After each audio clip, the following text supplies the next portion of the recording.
今次咧就兩個中缸，一個就歐四中缸，就拿呢個架欄遮拎；一個歐五中缸就係死嗰個平衡濕，咁就條架欄就冇事。咁所以咧今次就二合為一，咁就順便咧就第一次咧就用個歐四中缸就裝落個歐五車頭度，即係歐四中缸就歐五盤頭。咁呢，但係今次呢，就唔知好彩定唔好彩，咁就裝完之後呢，就好多問題。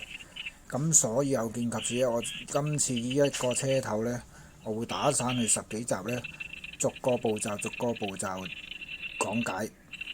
咁呢，因為呢個中缸連架欄遮拎都換埋呢，咁就都幾徹底下。咁啊，逐個步驟清楚少少講啦。咁而家呢個呢，就首先係歐四中缸，就個架欄搞掂咗嘅。嗱，呢啲杯士位呢，個中缸啊好靚嘅，咁啊所以個中缸呢，諗住用翻啦，冇花冇成嘅。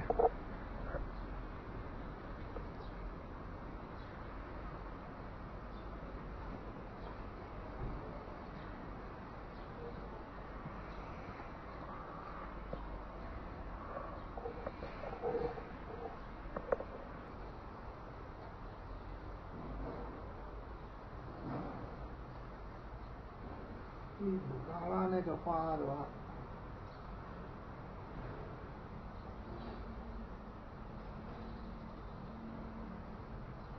呢個款都玩咗好多年㗎啦，呢條架欄，咁所以呢，應該都攣，有少少攣㗎啦。燒咗2次就應該可以攞去光架欄嘅，但係我通常都換㗎。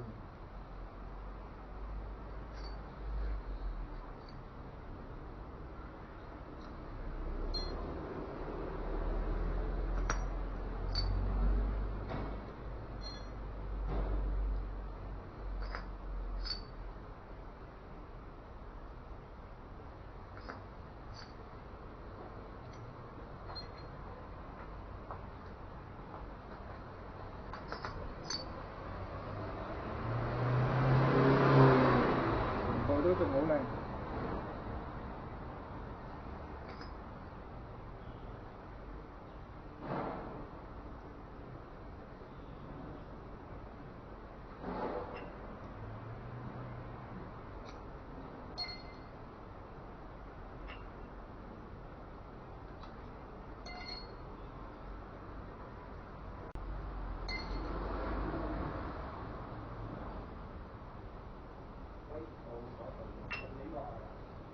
咁就應該淨係條架欄。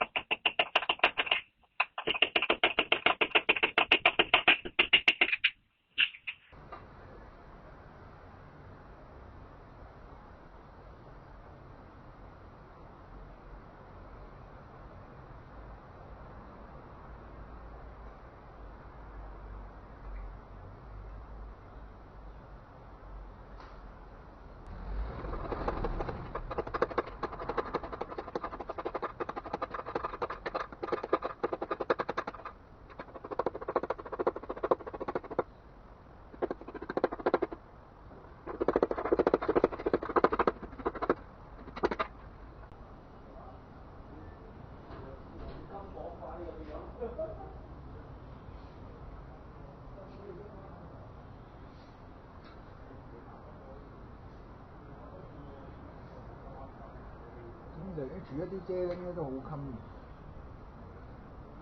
但係有機會咧攣遮腳嘅都試過。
咁跟住而家呢個歐五機頭呢，就係、死咗個平衡塞嘅又係，咁所以又係拆個架欄出嚟啦，咁就搬個架欄過去部歐四個車頭度啦。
呢個都有拿刀士嘅，啱啱開始攞。